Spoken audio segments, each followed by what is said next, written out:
안녕하세요. 메디치 미디어 시청자 여러분. 예, 신혜선의 식탁입니다.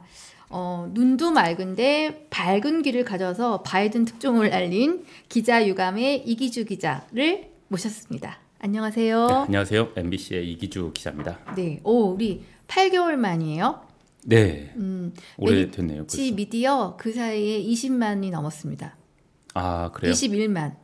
네. 그때 이기주 기자님 나왔을 때가 13만인가 굉장히 저조했었어요. 근데 네. 올해 총선 지나면서 20만을 확 넘어버렸습니다. 덕분이에요. 덕분. 아닙니다. 제가 뭐. 예. 오랜만에 나오셨는데 우리 시청자분들께 인사 좀 해주세요. 네, 메디치 미디어 유튜브 시청자 여러분 안녕하세요. 저 기자 유감을 썼고요. MBC의 이기주 기자입니다. 반갑습니다. 네. 저희 이기주 기자님은 저희한테는 작가십니다. 그래도 제가 이기주 기자라 부를게요. 예. 그때 인터뷰 할 때쯤이 보직을 바꿨을 때였대 그 즈음이었죠? 식용캡으로 뭐 보직까지 부르기는 뭐한데 하여튼 식용캡을 막 시작했을 수리처가, 때였죠. 예. 예. 8개월이면 완전히 뭐 캡 모자 삐뚤어 쓰고 다녀도 될 이렇게 한쪽으로 삐따닥하게. 그때보다는 적응이 좀 됐습니다. 아, 예. 특종하셨습니까? 아, 예, 저 뭐 후배들이랑 같이 열심히 하고 있고요. 최근에 이제 이 나라를 시끄럽게 했던 딥페이크도 저희가 네. 8월 19일에 네. 인하대 사건을 저희가 터트리면서 쭉 주도해 오고 있고, 예, 또 많은 걸 하고 있습니다. 이기주 기자는 열리라는 특종 전문 기자입니다. 예. 자, 그 사이에 기자들 유감은 좀 풀리셨어요? 뭐 그게 뭐 풀리고 말고 하기에는 우리나라 그 언론 지형이 쉽지 않죠. 네. 엊그저께 했던 대통령 기자회견도 보면 좀 답답하잖아요. 그 맞아요. 5월에 했던 기자회견도 답답했는데 뭐 이게 기자들 질문도 이제 겉핥기식으로 가고 뭐 그 사이에 계란말이 그 빈 접시 들고 줄 서서 받아 먹던 장면도 있고 여러 가지 뭐 일들이 있었죠. 그리고 제가 그동안 그렇게 막 문제시하는 그 신문의 그 정치 칼럼들 있잖아요. 그 마치 무슨 특정 정당에게 나 좀 봐달라는 식의 그 구애하는 듯한 그 정치 칼럼 쓰는 것도 제가 기자유감에 네. 신문 칼럼 얘기 썼었는데 그런 행태도 여전히 변하지 않고 있고 뭐 답답하긴 하죠. 근데 몸담고 있으니까 저도 사실 반성할 점이 많죠. 지금 이 의료대란 이렇게 온 것도 사실 기자 우리 언론의 탓도 책임도 크다고 생각을 하거든요. 올 초만 해도 이제 의사들이 늘어나면 막 의료 서비스가 좋아질 거라는 그 여론에 사실 기자들도 부안해동했던 거 아닙니까? 무조건 늘려라 이런 것. 뭐 의사가 늘어서 의료 서비스가 이제 보편적으로 접근이 가능해지면 좋긴 한데 이제 막상 지나고 보니까 그게 그렇게 막 해서 될 일은 아니었던 거라는 게 이제 좀 드러나잖아요. 이제 그 당시에 이제 부안해동 하던 기자들, 그 막 그 정권이 의사 늘려야 돼라고 하는 거에 이렇게 약간 나팔수처럼 동원해서 막 그 늘려야 된다, 뭐 의사들 뭐 밥그릇 뭐 그런 거 지적하는 그런 기사 쓰고 칼럼 썼던 그런 우리 언론 행태에도 지금 보면 저도 그렇고 반성을 하고 있지만 여전히 유감이죠. 기자들이 그렇게 했던 것 보면. 지금 의료 대란 문제는 말씀하신 김에 저는 사실은 현장 기자들이 조금 생각이 다른데 이거는 논조에 대한 지배가 이렇게 소위 말하는 게이트키핑에서 네. 좀 더 강하지 않았나 생각했는데 굳이 말하면 51대 49인데 지금 우리 이 기자 말을 들어보니까 그쪽 출입 기자들이 진짜로 의사 정원 확대가 지금 문제를 해결할 수 있다는 생각으로 소신각고 기사를 쓴 사람이 많았던 모양이에요. 그 사실 정부 부처 출입을 하고 그러면 이제 그 공무원들이 어떤 그 테크노크라트 같은 그런 전문인처럼 돼 있잖아요. 네. 그럼 기자들은 거기서 그들에게 확인을 받거든요. 이게 맞냐 이런 거에 대한 확인을 하는데 그걸 저희가 이제 요즘 말로 하면 팩트 체킹이라고 하는데 그 팩트 체킹이 곧 담당 국장과 실장에게 묻는 방식이 요즘엔 보편화돼 있어요. 그럼 그 사람이 그렇다라고 하면 아 내가 이게 맞다는 걸 확인했다라고 해서 기사를 쓰는데 그러다 보면 당연히 이제 복지부나 이런 교육부에 편향되게 되죠. 그리고 당연히 용산에 가 있는 기자들은 더더욱이나 그렇게 의존도가 높은 상황이라서 지금 생각해 보면 우리가 올 초에 특히나 뭐 2월, 3월 이때는 신문의 칼럼이나 사설들 보면 특히 우리 그 주요 메이저 신문들 있지 않습니까? 그때는 뭐 거의 뭐 의사 늘리자는데 뭐 뒷다리 잡느냐는 식의 예. 그런 사설과 칼럼이 많았거든요. 그리고 뭐 거기에 이제 뭐 항변하고 저항하고 문제 제기하는 의사들을 이제 막 집단 매도했죠. 언론이 전공의들이나 뭐 월 뭐 얼마씩 월급 받는데 이거 때려치고 환자 버리고 떠난다 뭐 이런 식으로 했는데 지금 이제 8월 9월에 와서 보니 꼭 그렇게만 볼 건 아니었다라는 거를 이제 느끼는 기자들이 많이 늘어나고 있죠. 네. 그리고 그 당시에 우리가 너무 이 구조적인 문제 2,000명 의대 정원 확대에 대한 어떤 구조적인 논리를 우리가 지금 짚지 못했다. 여론에 동화돼서 그것도 약간 어떻게 보면 포퓰리즘 같은 거잖아요. 의사 특권 집단이니까 의사 많이 늘려서 하는 게 좋은 거 아니냐는 거에 대한 좀 우리가 너무 이렇게 막 우왕좌왕했던 거 아니냐라는 생각이 좀 들고 요즘에는 조금 다양한 시각의 기사가 나오는 것 같아요. 이 현장이 난리가 났으니까 네, 응급실에 이제야. 의사들. 네. 아 근데 저는 진짜 유감이네요. 저처럼 한 발 두 발 떨어져 있는 이 옛날 기자도 그때 이미 2,000명 정원을 늘려도 그 사람들 졸업하면 전부 대학병원과 연계돼 있기 때문에 서울 수도권의 대형 병원으로 가고 네. 2,000명이 증원이 돼도 결국 지방에 남을 수 있는 최초 숫자는 700명이 안 된다는 게 다 네. 나왔거든요. 네, 근데 그래서- 그때도 보도가 네. 후속 보도가 안 나오더라고요. 제가 그래서 그 당시에도 뭐 2,000명 늘려서 이 사람들이 정말 지역 의료와 필수 의료에 다 투입될 수 있느냐에 대한 문제 제기가 일부 있었지만 예. 저희가 이렇게 깊이 보지는 못했죠. 그리고 뭐 네, 하여튼 반성을 많이 하고 있습니다. 당분간 기자 유감 계속 같이 해요. 기자 유감 계속 하고요. 웃을 일이 아니라 지금 추석 때 특히나 걱정입니다. 응급실 지금 상황이 어떻게 네, 될지. 특히 그제 3일 전 보도됐나요? 2살 아기 그 응급실 뺑뺑이 하다가 의식불명인데 네. 사실 2살 아기한테 흔히 발생할 수 있는 그 고열과 그 정말? 경련이었거든요. 근데 그때만 그 진료를 받았으면 그 아이가 그렇게 안 됐을 건데 그 구급차 CCTV 보면 그 아기 엄마가 발을 막 동동 구르고 막 그 절규하는 그 장면이 있어요. 너무 가슴이 아프더라고요. 근데 그걸 우리가 너무 어떤 그 특정 집단의 뭐 문제로만 치부했고 당장 올해 입시가 이제 곧 시작되는데 예. 이제 해결이 안 되고 의대생들이 이제 유급을 했잖아요. 예. 그럼 우리가 의대가 어떻게 교육을 받는지 의대 교육 과정을 우리가 접한 기자가 거의 없으니까 마치 무슨 대학 그 문과대 교양 수업 받듯이 그렇게 뭐 100명 들어가는 강의실에 200명 들어가서 강의 받으면 되는 것처럼 우리가 초반에 인식을 했던 그런 무지함 같은 거에 대한 좀 반성과 유감이 필요하죠.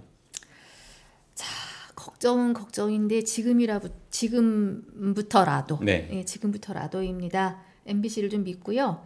자, MBC 이야기를 좀 들어보려고 오늘 이 바쁜 캡을 불렀습니다. 지금 저희가 지난번 할 때는 녹화 방송이었는데 그 이후로 메디치가 라이브로 체제를 다 바꿔가지고 전화도 지금 못 받으세요. 네. 자, 요 전에 오시기 전에 출연을 저희한테 일단 하겠다고 말씀하셨는데 그 와중에 우리 좀 성질 급한 우리 매 대표께서 전화 연결을 하셨어요. 네. 보시는 분들이 보셨는지 모르겠는데 참 찹찹한 심경을 이렇게 전화상으로 말씀을 하셨어요. 네. 그래갖고 제가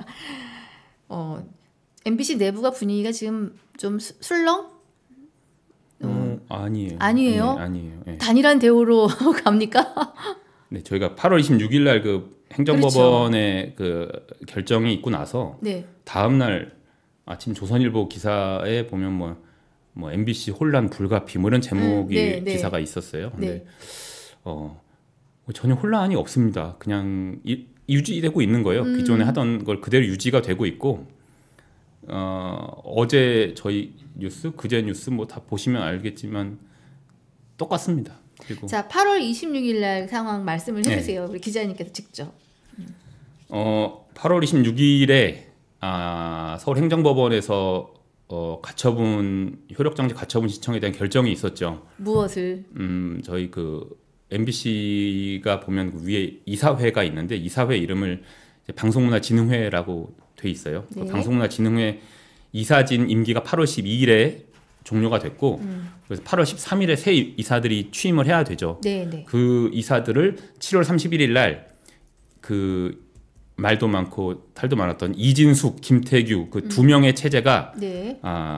6명을 임명을 했습니다. 네. 그 졸속이라고 비난을 받고 있는 그 과정을 거쳐서 그리고 현직 이사 3명 그리고 이사 지원을 했지만 뭐 면접 기회조차 받지 못했던 3명이 각각 이거 절차 잘못됐다.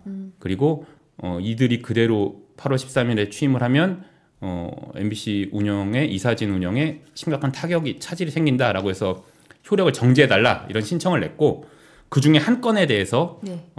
행정법원이 받아들여졌죠. 한 건이라 하면 현직 이사 3명이 낸 건에 효력 정지건에 대해서 받아들여져서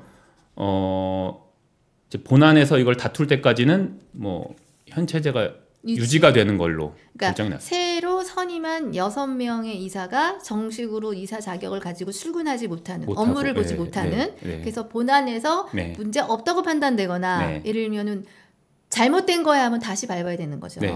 예. 그런데 그 이제 재판이 좀 시간이 걸리겠죠. 네. 그렇기 그래서 때문에 현재 체제가 네. 그래서 일단 1차적으로 방통위는 그럼 그 효력 정지 결정을 뒤집어 달라는 항고를 낸 상태고 그치. 그 결정이 지금 이제 네. 또 심의가 진행되고 심리가 진행 중입니다. 그러니까 KBS 시청자 여러분 다 아시겠지만 똑똑하셔서요. KBS 사장은 대통령이 임명하면 이사회가 추천을 해서 대통령이 임명합니다. 네. 예. MBC는 방송문화진흥회의 이사진들이 네. MBC 방통위에서 방문진 이사를 임명하면 방문진 이사들이 사장을 네. 선임합니다. 그래서 8월 13일에 그 6명이 취임을 하면 뭐 이런 말이 많이 있었죠. 그날 오후에 바로 현직 그 MBC 사장 해임안을 의결을 해서 사장을 해임시키고 현직 MBC 사장님 임기가 남아 있나요? 한 1년 반 정도 남았죠. 1년 반이나. 네. 그리고 누구시더라? 성함이? 안형준 사장이죠. 안형준. 네. 안형준 사장님. 그분이 해임이 되고 새 사장이 오면 바로 뭐 본부장, 국장, 부장들 싹 갈아서 이제 뭐 땡뉴 뉴스처럼 MBC를 이렇게 망가뜨리고 민영화할 거다 이런 얘기들이 있었죠. 근데 그게 이제 제동이 걸린 거죠. 일단 사장 임기가 있는데 그럼 이것도 복잡해요. 해임을 하려면 네. 해임 사유가 있어야 하잖아요. 네. 이게 어쨌든 모든 건 다 법적 근거가 있어야 됩니다. 근데 일단 궁금한 게 그날 오후 바로 해임하고 새 사장을 임명할 거다라는 얘기는 일단 해임하고 나면 이분은 또 갑자기 행정소송을 다투기 때문에 시간은 버는 거예요. 신임 사장은 일을 하고 혹시 후보가 누구누구 거론된다는 얘기들이 기자 MBC 내에서 많이 돌았죠. 예를 돌았는데 뭐 예를 들 수는 없죠. 특정인들이라. 특정인들이라. 네. 근데 정말 이름 하지 말고 어떤 출신들인가요? 일단 내부자분이 계십니까? 내부자도 있고 외부자도 있는데 네. 뭐 흔히 이제 저희가 생각하는 최근에 그 여러 가지 문제가 되고 있는 그 극우 편향 그런 인사들의 이름이 많이 거론이 됐죠. MBC에도 뭐 MBC 내부에도 MBC 있고 외부에도 있고 그런 그러니까 분들이 MBC 후임 사장의 후보로. 네네. 그러니까 지금 보면요, 나름 일사천리로 하려고 하는 걸 네. 한 거예요. 근데 이게 다른 게 제동이 걸린 게 아니라 절차의 위법입니다. 그러니까 방통위는 방문진의 이사진을 구성할 그 책임이 있고 권한이 있는 집단인데 네. 문제는 2명이서 한 거예요. 네. 5명 구조인데 이게 방통위 설치법에 의하면 네. 충분히 논란이 있을 수 있어요. 그 방통위 설치법에는 네. 2인 이상으로 회의 개의를 할 수 있다라고 돼 있긴 해요. 근데 이제 2명 이상으로 개의를 할 수 있으니까 네. 그 이진숙, 김태규 두 사람이 개의를 한 거예요. 네. 그리고 YTN을 그 유진기업에 판 것도 그 당시 2명이 한 거예요. 그 KBS 사장을 뭐 하고 등등의 그 KBS를 한 것도 그 2명 체제를 한 건데 이제 그걸 가지고 이제 정당성이 있다라고 방통위는 한 거고 이번에 재판부 보면 재판부 결정이 그래도 상임위원 5명의 합의체로 구성되어 있는 방통위의 그 입법 취지에 볼 때 2인으로 중요 사항을 심의 의결하는 것은 방통위법이 추구하는 입법 목적에 저해되는 면이 있다라고 이렇게 강하게 지적을 했거든요.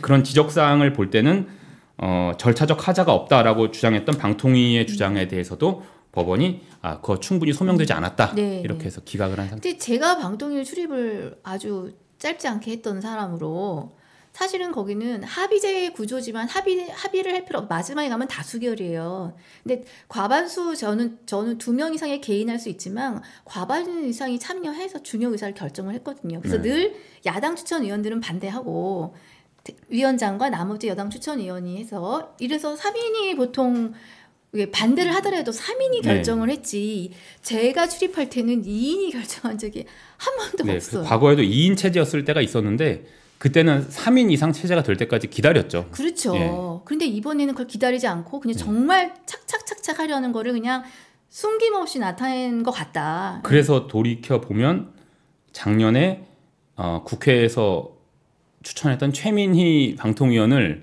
윤석열 대통령이 거부했잖아요. 그리고 임명을 안 하고 쭉 질질 끌고 뭐 법제처에 유권 해석을 갑자기 법제처에 유권 해석을 맡긴 법제처가 그런 기관인가 싶을 정도의 약간 의아함이 들었는데 그때 최민희 위원을 임명 안 하고 그러니까 이제 야당도 민주당도 그럼 국회 추천 우리 쪽 임명 안 하겠다고 해서 안 하고 하면서 2인 체제가 된 거잖아요. 그 대치 상태가 된 거잖아요.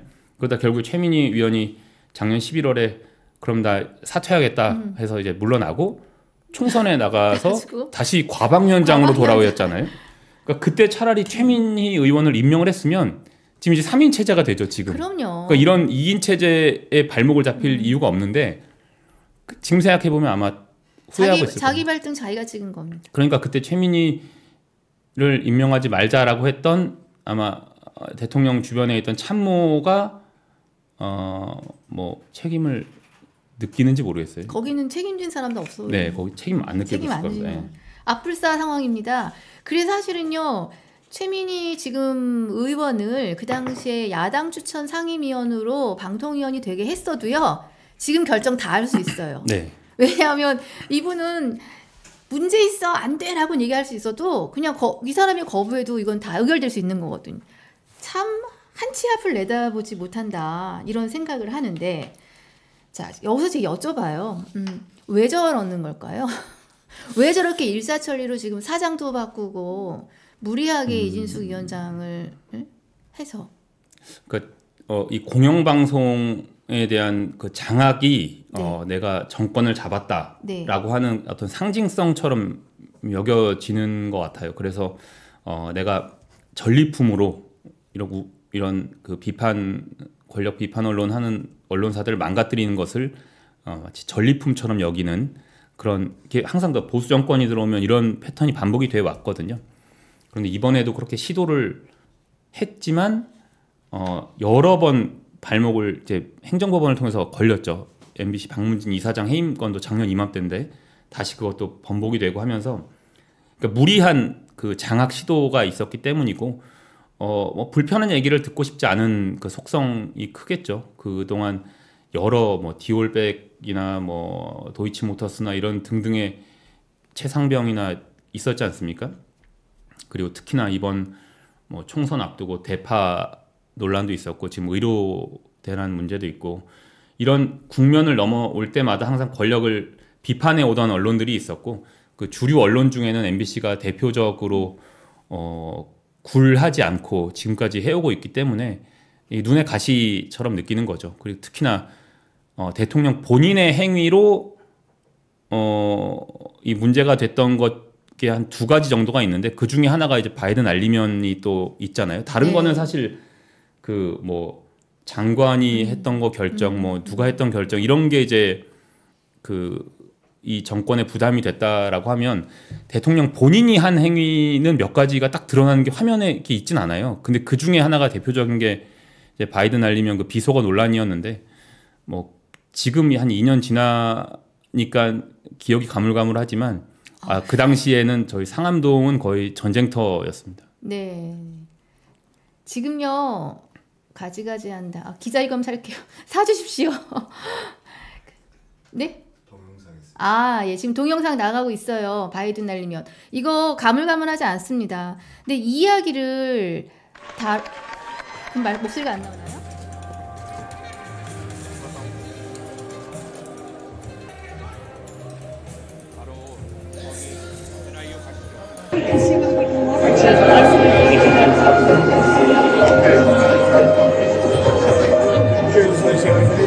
승인 안 해주고 만지면 쪽팔려서 승인 안 해주고 만지면 쪽팔려서 승인 안 해주고 만지면 쪽팔려서 승인 안 해주고 만지면 쪽팔려서 이기주 기자가 방금요 전리품 상징성 이런 표현을 썼는데 사실은 그 지난 국회에 인사청문회 과정도 그렇고 과방위에서도 그렇고 많은 지적이 나왔지만 왜 저렇게까지 무리하게 할까라는 얘기가 지금 저만인가요? 확 지금 와닿아요. 이기주 기자 입으로 그 얘기를 하니까 그러니까 이 사람들 입장에서는 진짜 이거를 빨리 정리해서 싹 갈아치우고 싶은 마음이 들겠다.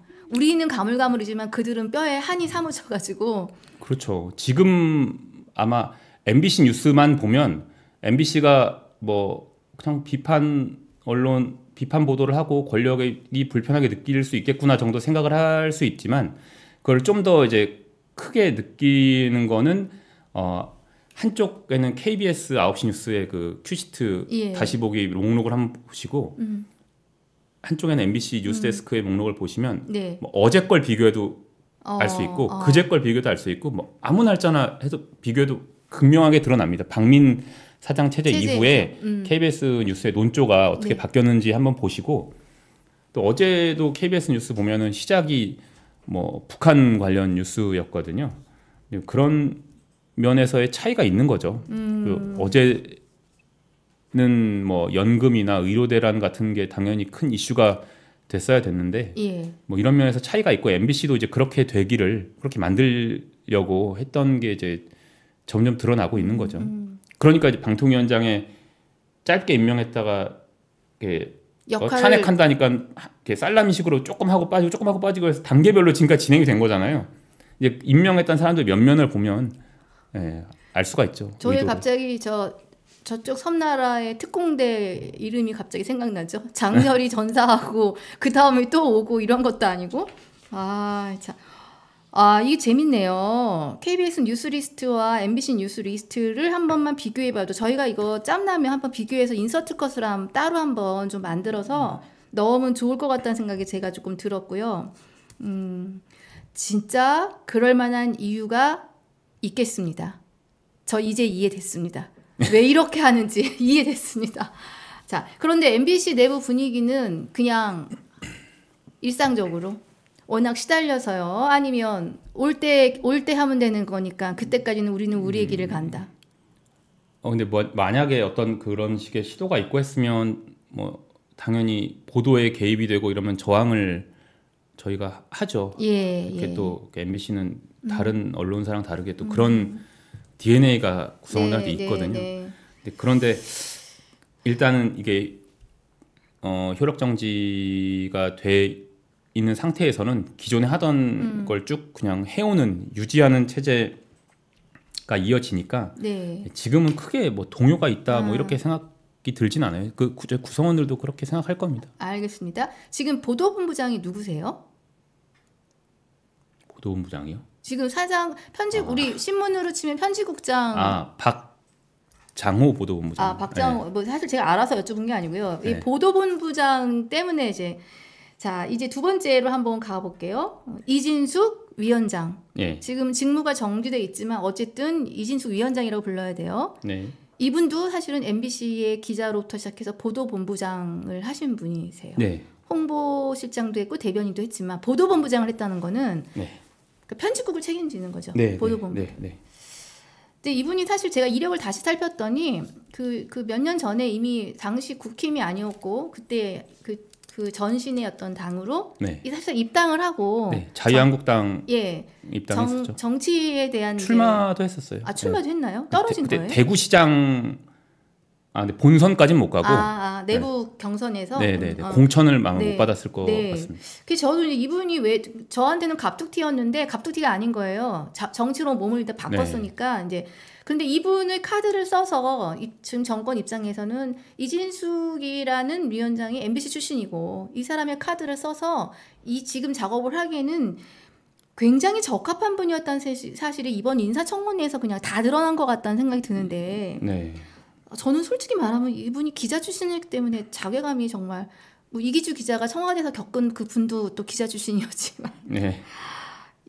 보셨지요? 청문회 네, 안 볼 수가 없지. 이거 어떠셨어요? 그냥 안쓰럽다는 생각이 들었어요. 사실 인사청문회 보면 그 동안에도 이렇게 사실 뭐 기가 막힌 사람들 많았잖아요. 김행도 나왔었고 요즘에 보면 뭐 김문수 인사청문회, 뭐 김용현, 안창호 이런 사람 인사청문회 보면 기함을 할 정도잖아요. 진짜 사람이 없구나라는 생각이 들었습니다. 아마 저 사람들이 정말 1순위로 장관직을 제안받았던 후보자일까 싶어요. 아마 앞 사람들이 제안을 받아들이지 않아서 저 사람들한테 간 게 아닐까 싶을 정도로 이기주 기자는 착하다. 나는 아니라고 보는데 어떻게 저런 사람들만 모아놨나 싶어요. 근데 지금 뭐 이슈가 된 건 그 사람의 법인카드 사적 유용이나 이런 논란이 이제 현실적으로 와닿아서 컸지만 이제 그 사람의 그 워딩을 보면 막 혐오나 극우 편향 이런 게 되게 막 느껴지거든요. 특히나 마치 언론 노조를 상대로 내가 이겨 먹고 말겠다는 그 강한 의지가 막 느껴져서 되게 슬프더라고요. 그리고 본인이 과거에 했던 행위들 이런 것에 대해서도 뭐 그렇게 반성하지도 않고 또 세월호 유족이 나와 있는데도 세월호 유족한테도 이렇게 했던 거, 그 청문회장에서의 모습 이런 게 보면서 저 분이 그 30여 년 전에 막 뭐 종군 기자 이런 타이틀로 쭉 그 명예를 누려왔던 명성을 누렸던 것에 비해서는 지금 우리가 생각했던 것과는 많이 다르구나라는 걸 느꼈고 정말 그 방송과 통신 정책을 책임질 수 있는 그런 상식적 범주 안에 있는 사람이냐에 대한 우려가 크죠. 특히나 그 인사청문회 내내 하는 얘기가 이제 MBC 얘기고 본인이 과거에 했던 얘기 그리고 마치 본인이 피해자인 것처럼 하는 얘기들 그런 얘기들을 하면서 은근히 또 복수심 같은 걸 드러내고 이런 그 모습이 상당히 우려가 컸습니다. 이거 단지 MBC만의 문제가 아니라 우리 대한민국 사회가 이런 식으로 다 지금 돌아가고 있는 것 같아서 상당히 지금 걱정이 컸죠. 우리 내부 기자들이나 후배 기자분들은 이분에 대해서 모르시는 분들도 있을 거 아니에요. 그렇죠. 저도 사실 그 경력 기자로 MBC에 2013년 초에 입사한 뒤로 이분을 직접적으로 겪은 횟수가 길진 않아요. 근데 그 앞에 겪은 기자들은 상당히 기억이 많이 남고 저는 뭐 세월호 때 기억이 크니까. 근데 그 이후에 이분이 이제 대전 MBC 내려가서는 이제 대전 MBC 구성원들이 이분에 대해서 겪은 게 많고 또 그 이후에 이분이 대전 내려간 뒤에 서울로 입사한 기자나 구성원들은 잘 기억이 없죠. 이분에 대해서는. 얼마 전에 정동영 의원이 저희 유튜브 나오셔서 뭐 이거는 최문순 사장이 계셨을 때 이진숙 위원장을 워싱턴 특파원으로 보냈는데 그 보낸 이유가 그때 MBC가 파업했을 때 같이 단식하면서 굉장히 앞장서서 싸웠대요. 이진숙 위원장이 그 90년대에 그래서 참 고생도 했고 열심히 하는 기자라 사실은 특파원이 노는 자리가 아니라 고생스러운 자리거든요. 정말 힘든 자리인데 그럼에도 불구하고 거기는 아무나 가는 자리는 아니에요. 아무나 자는 자리가 아닌 자리에 그분을 보낸 거예요.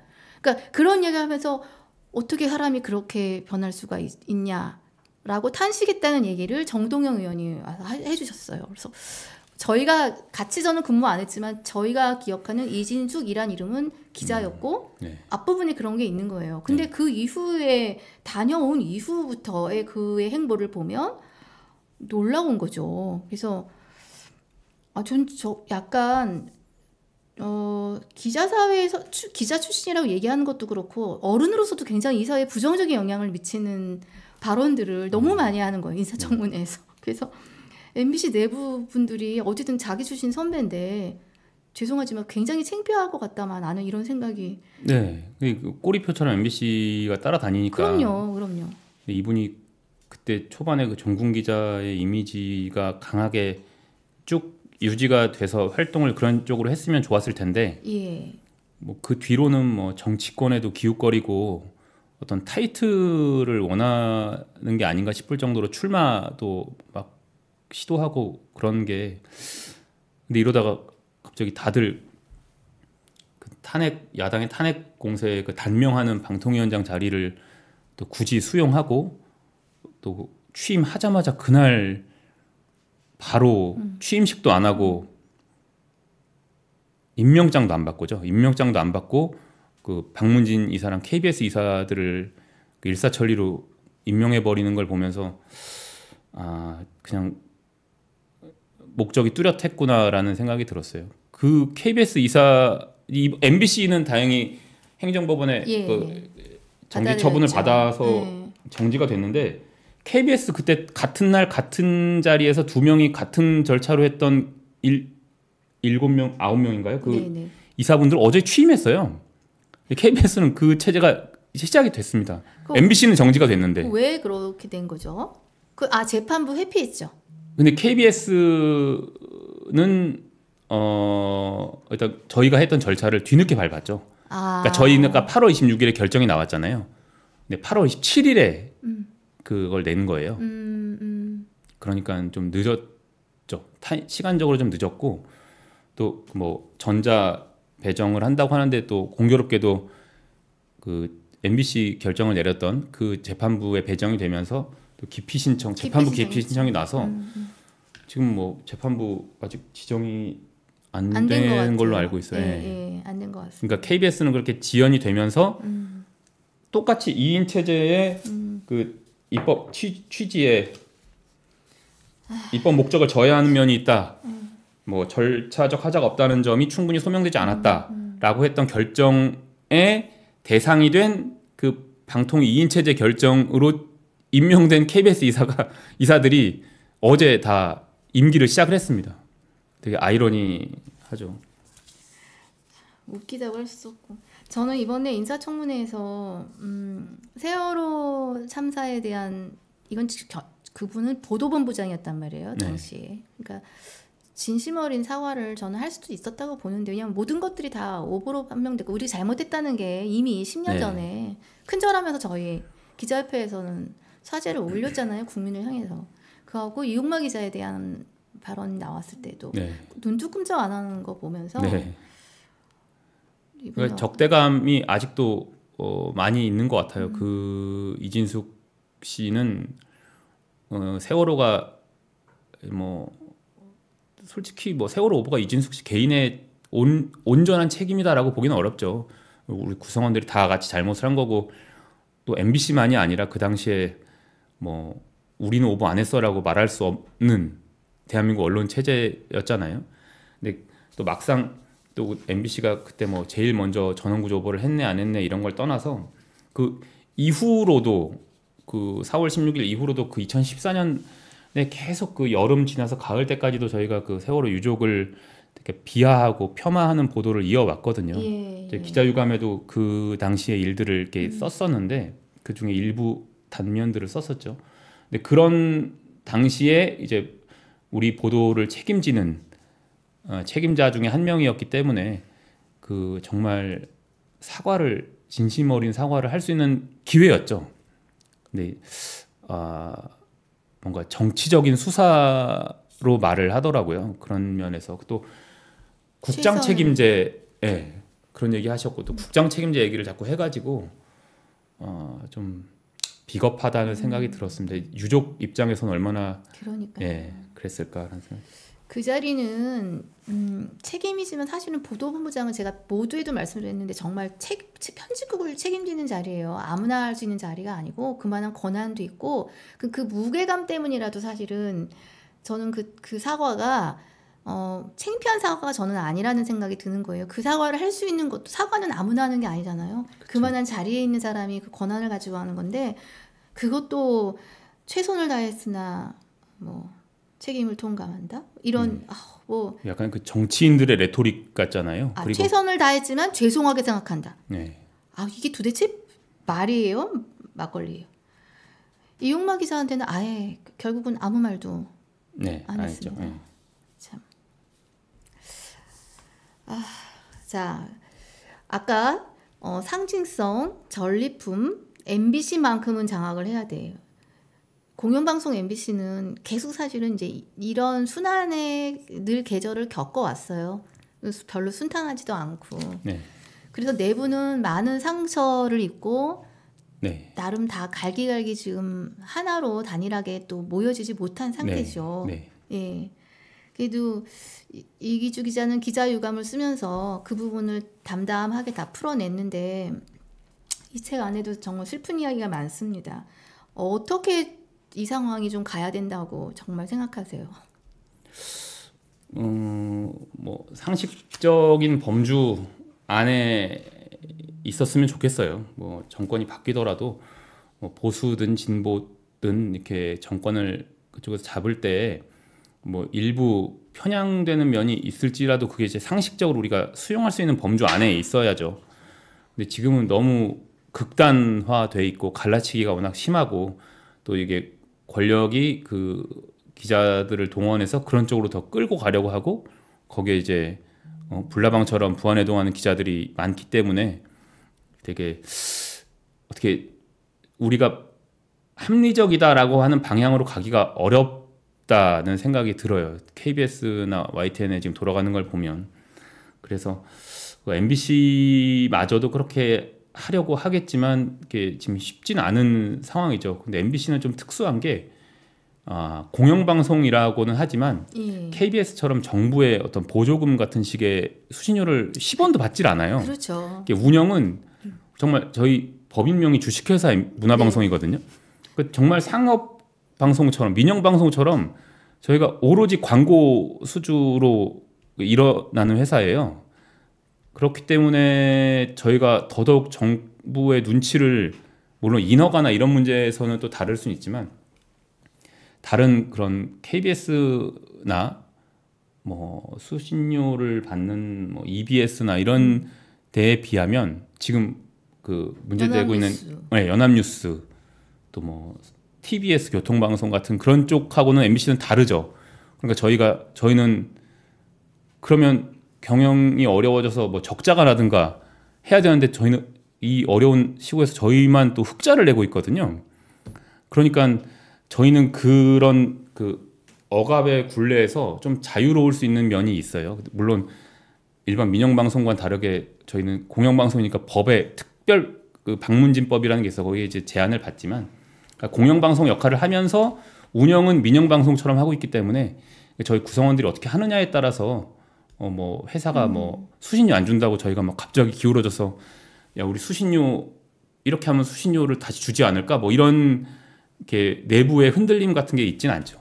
저희가 어떻게 하느냐에 따라 다르다고 생각을 해요. 네. MBC는 항상 MBC 구성원의 뭐 힘도 있었지만 이제 국민들의 응원과 지지를 받아서 이렇게 지금까지 역할을 해왔기 때문에 앞으로도 그런 저희가 잘하면 잘 되지 않을까 하는 기대를 갖고 있습니다.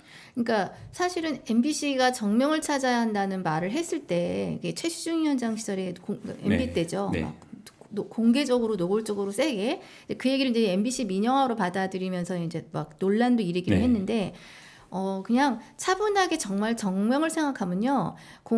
공영방송, 민영방송을 이분법적으로 생각할 게 아니라 모든 방송은 공영이든 민영이든 그건 구조, 지배구조의 문제인 거고 사실은 공공성을 버리면 네. 안 돼요. 네. 그래서 저희가 방송법의 기준에서 그 유료 방송들도 다 심각하게 어렵게 제어가를 하고 인가하고 그러는 거잖아요. 그쵸. 그렇게 생각하면 저는 MBC야말로 진짜 좋은 방송으로 갈 수 있는 좋은 토대를 갖고 있다. 그때 MBC나 아까 최시중 예. 때 말씀하셨지만 그때 MBC나 지금 MBC가 크게 달라진 건 없어요. 그런데 그게 안 되니까 그때 종편을 한 4개인가를 더 만들어서 뭐 형광등 100개를 켠 아우라 같은 걸 막 예. 하지 않았습니까? 근데 그렇게 해도 MBC가 이렇게 파묻히진 않았거든요.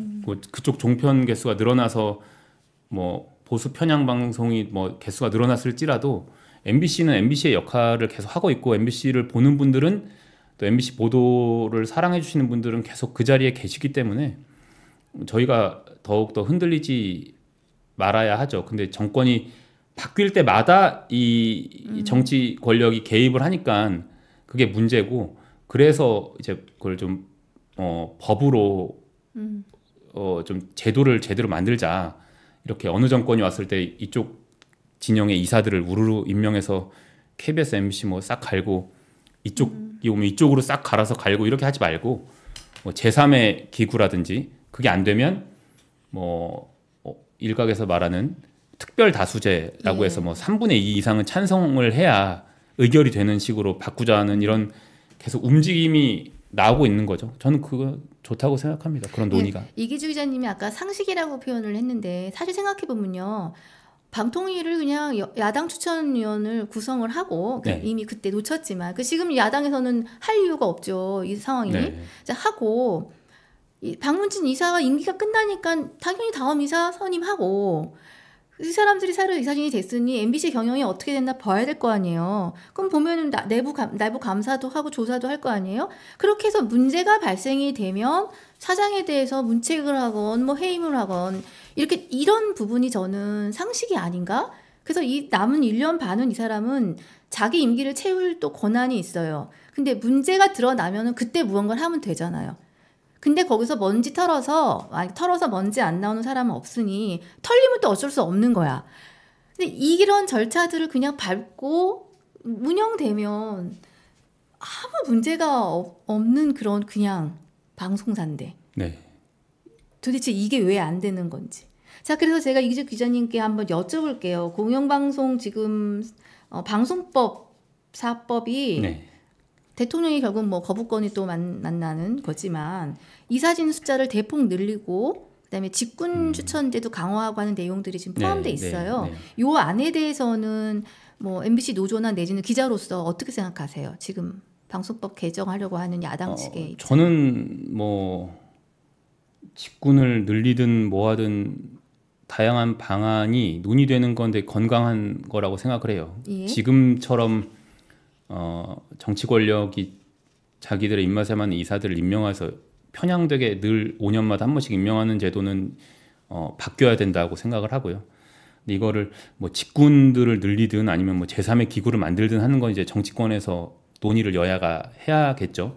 이런 논의를 하지 않으면 항상 야당일 때는 이렇게 해야 된다고 하다가 그렇죠. 권력을 잡으면 하질 않아요. 또 마음이 바뀌죠. 네, 이게 달콤하거든요. 잡고 나면. 그러니까 그러지 말고 지금에라도 네, 논의를 시작해야 된다고 생각을 하고 그 뭐 이사를 뭐 많이 늘리는 게 방만하다 뭐 이런 지적도 있는데 그 뭐 논의를 하면 되잖아요. 직군이 또 뭐 좌편향 직군이네, 우편향 직군이네, 뭐 무슨 협회는 인정할 수 없어, 무슨 학회는 저쪽이야, 뭐 이런 논의가 막 공방이 있으니까 이게 또 진행이 안 되는데 이제 그런 것도 공식 테이블에 올려놓고 하면 되니까요. 그리고 지금 우원식 국회의장이 그래서 범국민협의체인가 그거를 이제 제안을 했잖아요. 근데 국민의힘에서 한번 1차적으로 여름에 7월에 거부를 했는데 다시 이제 논의를 꺼냈거든요. 범국민협의체도 괜찮은 것 같아요. 그래서 그런 기구를 만들어서 공영방송 사장과 경영진들을 임명을 하는 것도 좋은 것 같고 사실 뭐 공영방송이 어떤 정치 집단의 것도 아니고 뭐 제 것도 아니고 국회의원 것도 아니 대통령 것도 아니잖아요. 다 국민의 그 그 국민이 주인이고 그런 체제니까 이런 국민 협의체도 좋은 것 같고 이게 정 안 되면 예. 지금 체제에서라도 지금처럼 뭐 과반 의결 이런 게 또 쉽지 않으니 그럼 너무 또 한쪽으로만 가니까 그 대안으로 이제 특별 다수 뭐 이렇게 얘기를 했는데 그건 이제 플랜 B 정도로 놓고 이렇게 논의를 지금이라도 시작을 했으면 좋겠습니다. 무조건 막 힘으로 장악하려고 하지 말고요. MBC 구성원들은 그냥 흔들림 없이 자기 일을 하고 있다고 합니다. 그러니 네, 혹시 100분 토론 보셨어요? 언제자 100분 토론이요? 가장 최근 거에 네. 이 MBC 상황 방문진 관련된 효력정지 아, 예. 저 유튜브로 짧은 것만 봤습니다. 예, 근데 거기에 이준석 의원이 패널로 나와서 네네. 아니 지상파가 그렇게 영향력도 없는데 네. 정권들이 착각하고 있는 것 같아. 뭘 그렇게 장악하려고 드니 냅둬도 되는데 이런 말을 해서 뭐 그런 시각도 있죠. 네, 일부는 제가 무슨 의미인지는 제가 맥락상 네. 이해도 했고 동의도 했고 웃었어요. 그러나 그 자체를 상징적으로 의미를 바라보는 입장에서는 절대 야 그게 뭐 시청률이 잘 나와서 아니면 우리 걸 잘 홍보해줘서가 아니라 그냥 그 자체는 내 거여야 돼. 그렇죠. 예를 들면 예. 저것들이 나를 한번 욕보였으니 용서할 수가 없어. 이런 관점이라면은 뭐 전혀 바뀔 기미가 그렇죠. 리모컨으로 채널을 딱 돌리는데 11번에 딱 돌았을 때 11번 화면에서 이렇게 또 땡윤 뉴스가 나오고 정권 친윤 방송이 나오고 이렇게 해줘야 돼야 되는데. 되거든요. 네. 지금은 이제 막 눈에 가시처럼 불편하니까 저 11번 채널을 어떻게 하고 싶은 거죠. 이게 채널이요. 이걸 돌리는 사람 입장에서는 종합 선물 세트 중에서 하나가 딱 걸리는 순간 화가 나게 생겼습니다. 네. 앞뒤로 다 열심히 하고 있거든요. 네. 열심히 그 좋은 지상파 영향력이 작더라도 네. 채널을 돌리다 보면 걸리니까 어떻게든 하고 싶은 겁니다. 알겠습니다. 네. 그 기자 유감이 더 많이 팔려야 됩니다. 그래서 우리 이 기자님이 인세도 더 많이 받으실 수도 좀 해주시고요. 사실은 인세도 인세인데 저 내용이 더 많이 좀 진짜 많이 읽으면 좋겠다. 그래서 국민들이 기자에 대한 유감을 제대로 가져야 우리들도 제대로 살 수 있지 않을까 이런 생각을 저는 또 해요. 그냥 본질에 접근하지 않고 이제 겉핥기식으로 항상 그 밋밋하고 단조롭게 접근하는 게 우리 기자들의 지금 뭐 속성이기 네, 때문에 네. 그런 거에 대한 뭐 반성과 지적 같은 글이죠. 많이들 봐주시고 공감해 주시면 좋겠습니다. 그 의료 문제는 네. 복지부 출입 기자는 있지만 사회부에서도 다루시는 거지요. 어떻게? 저희는 네. 그렇게 해서 네. 사람이 이제 죽거나 다치거나 그쵸, 이렇게 되면 사건이 돼야. 예 이게 또 우리 기자들 그 영역 네, 있잖아요. 뭐 네. 일본 말로 하는 그렇게 넘어서는 게 쉽지 않아요. 그렇죠, 그렇죠. 다른 네, 영역으로 맞아요. 예, 그쪽에서 그렇죠. 왜 우리 거에 니네가 해 뭐 이런 게 있기 때문에 그래도 제가 이제 캡이니까 네. 저는 계속 관심을 갖고 하고 있어요. 네. 예. 응급실 문제나 이런 거에 대해서 관심이 제가 높습니다. 이번 추석 연휴 때요. 뭐 무슨 상황이 좀 덜 벌어지면 좋겠다는 이런 생각을 네. 하고요. 그러니까 이런 걱정을 왜 해야 되는지 모르겠어요. 이 그러니까요. 멀쩡하게 살다가 안 다치려고 왜 우리가 이래야 되는지. 우리 시청자 여러분 곧 점심 식사를 하시러 가야 되는데요. 네. 댓글 블락이 저희는 블락 크게 안 하는데, 그죠? 블락 안 하는데 자동으로 아마 유튜브가 좀 그러는 모양이네요. 참 답답한 일입니다. 예. 자, 우리 이 기자님 마지막으로 MBC를 더 사랑해주고 관심을 보여야 MBC 구성원들이 힘을 내서 더 잘할 수 있을 것 같으니까 응원을 부탁하는 말씀 한번 하시고 정리할게요. 네. 제가 요즘 드는 생각인데 시간이 흐르면 사람들 생각이 좀 바뀌는 것 같아요. 요즘에 친일 뭐 이런 뭐 뉴라이트 이런 논란을 보면서 왜 김구 선생을 막 욕하는 사람들이 생겼잖아요.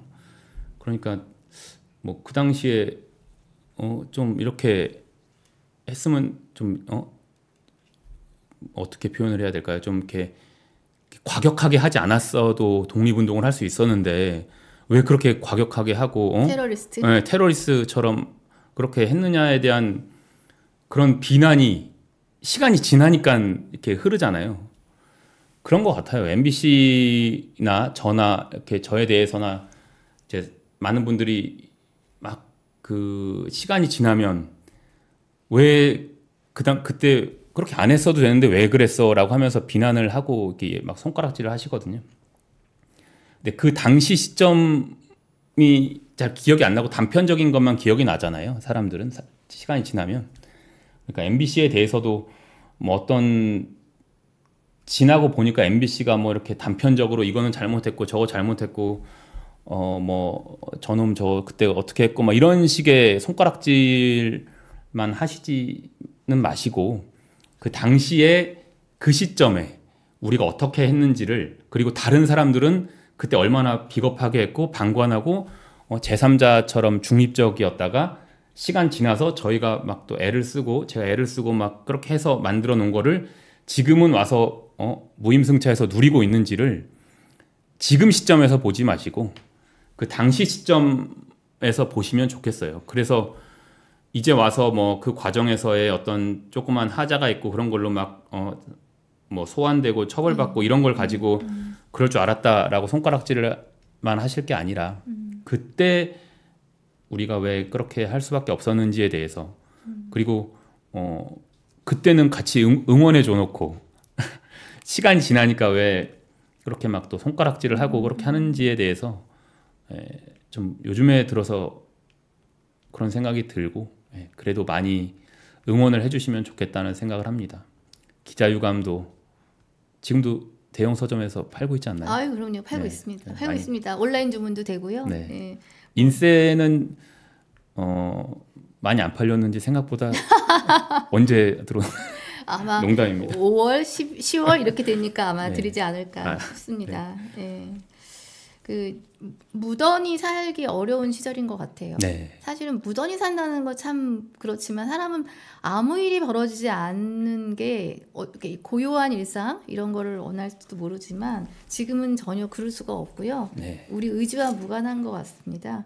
근데 저는 모르겠어요. 이게 지금 법원의 효력 정지가 또 언제 끝나서 어떤 결과가 나오더라도 박문진 이사가 다음 할 수 있는 스텝은 이제 사장회임으로 우리가 지금 생각하는 것들이 합리적인 의심인 거잖아요. 네. 무슨 이유로 해임을 할지 알 수 없는데 방통위원장 당사자분은 지금 직무가 돼 있는데 본인이 할 일이 다 끝날지 모르지만 이분이 법카 사용과 이분이 모든 행적들이 인사청문회에서 다 드러난 거 보면은 아무 자격도 없다는 저는 그런 생각이 들어요. 누가 누구를 그러니까 누가 누구를 자, 이기주 기자님 오늘도 힘내시라고 용기 있는 기자님 이 시대의 최고의 용기 있는 기자님 응원합니다. 이 기자님 응원하니까 화이팅 하시고요. 네, 좋은 날이 올 거라고 믿습니다. 우리 애기 잘 자라고 있지요? 네, 뭐 애기는 혼자 잘 자라. 혼자 잘 자라고 있어요. 엄마 아빠는 바빠 지금. 네, 감사합니다. 시청자 여러분, 뭐 속상한 일이 많아도 점심은 든든하게 잡수시고 가을이 시작됐습니다. 네, 즐거운 오후 시작하세요. 이자님 또 봬요. 네, 고맙습니다. 고맙습니다.